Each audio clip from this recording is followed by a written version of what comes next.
everybody to the Single and Stiletto Show. I'm Suzanne Oshima, and I'm a matchmaker and dating coach at Dream Bachelor and Bachelorette, and I'm also the founder of Single and Stilettos. Today we have on our show Lori Bizzoco, and she is the founder and executive editor of CupidsPulse.com. And I'm so excited to have her here today because today we're talking about the 3 biggest mistakes career women make when it comes to dating. So Lori, welcome to the show. Well, thank you. Thank you, Suzanne, for having me. Great. So, Lori, before we jump into this awesome topic, I would love for you to tell our audience a little bit about you and Cupid's Pulse. Excellent. First of all, I'm very excited to talk about mistakes that career women make because I do know from full experience that this is very common, as I was a career woman who made a lot of mistakes in dating as well. So I'm happy to talk about this topic. Yes, I am the executive editor of CupidsPulse.com. It's a celebrity entertainment and relationship site. We focus on providing dating advice and helpful tips to help singles as well as couples have a healthy and happy relationship. Awesome. So before we jump into your 3 tips, I just want to tell our audience, for those of you that don't know Lori, she did make these mistakes, she just, like she said, firsthand, but now she's happily married because what she did was she actually changed her dating life, and she made a conscious effort to do that, and now she's married with 2 girls and a dog, and a giant dog. A very big dog, a Saint Bernard.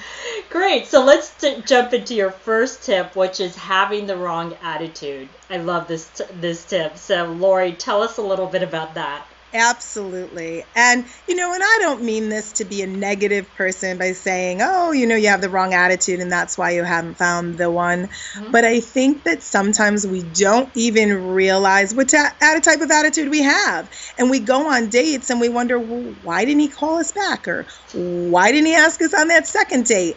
And attitude could be a whole host of things, but essentially it's not opening yourself up, not being vulnerable, not being feminine, just maybe not, being on a date with somebody who's really a nice guy and looking at him and tearing all the things apart that you don't like. I don't like the way he talks. I don't like the way he eats his food. Maybe I don't like, he's not, he's an inch under what I'm looking for in terms of height.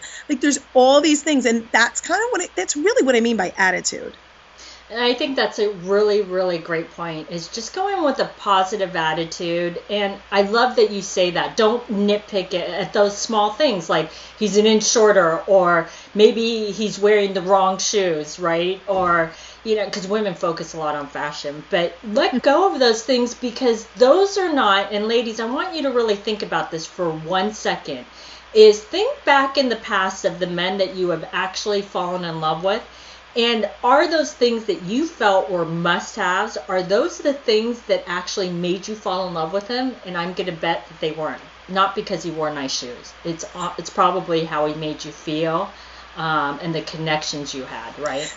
Can I just add one other thing to that also, Suzanne? You're absolutely right, because what happens is, especially when you're a career woman, right? Mm-hmm. Despite what many people think or many career women think, allowing love into your life is not career suicide. Research even shows that people with successful relationships actually make more money, they live longer, they actually get more promotions than singles. So finding someone to share your life with should be just as important as climbing the corporate ladder. Great point. So, okay, your second tip is about leaving your career at the office. So tell us more about that.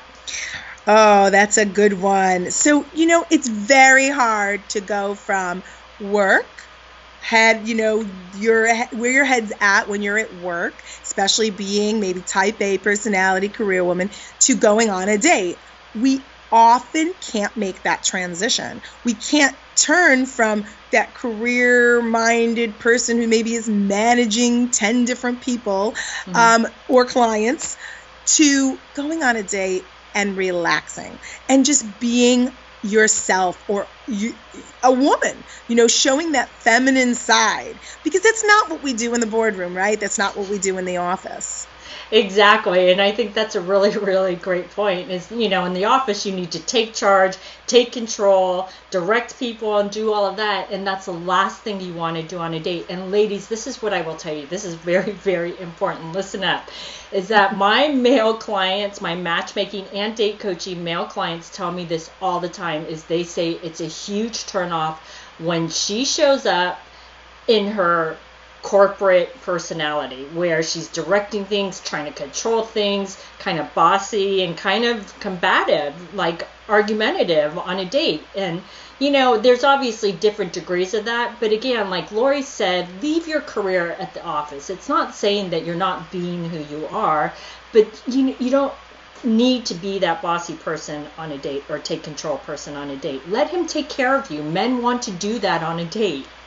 They do. And you know what?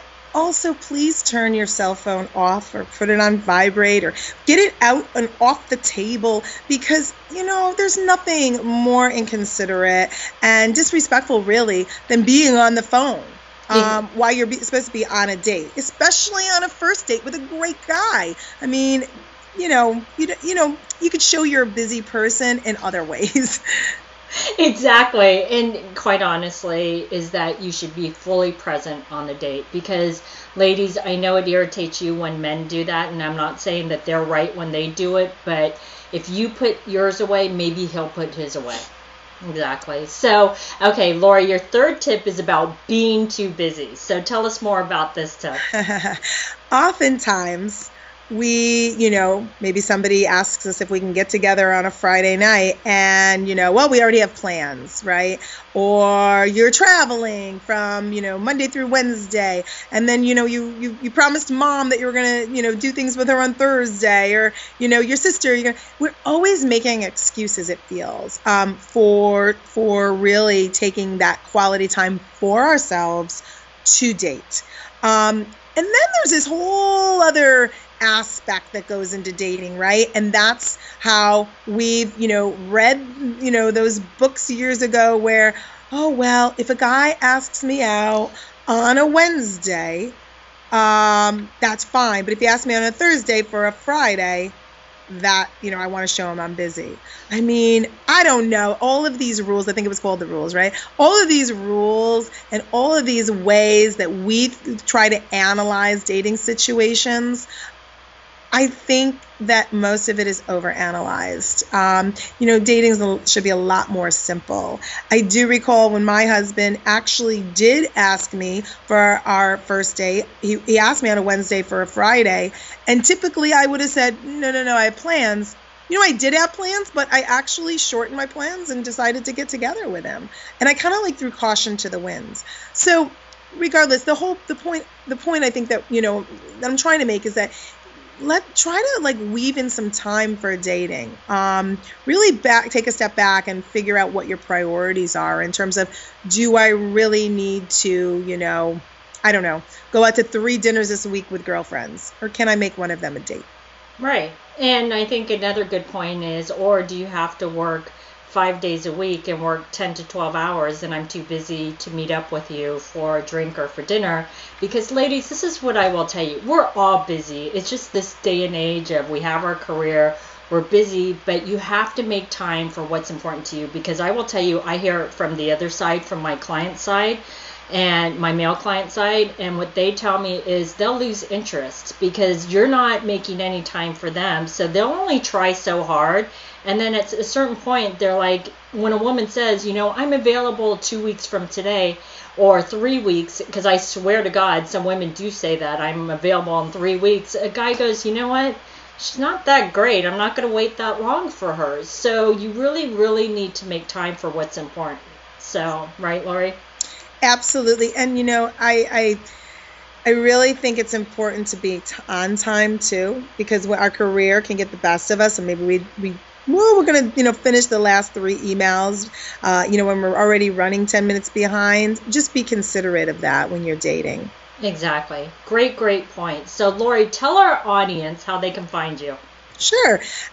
You can find us at CupidsPulse.com by going to www.CupidsPulse.com. Great. Or on Twitter at CupidsPulse.com. Great. So, ladies, go to CupidsPulse.com and you'll find out the latest celebrity relationship advice there. So thanks everybody for joining us on the Single on Stiletto show. If you would like to get our free report on the top 10 secrets on what attracts a man and what turns him off, you can click right here on the video, or you can go to singleonstilettos.com.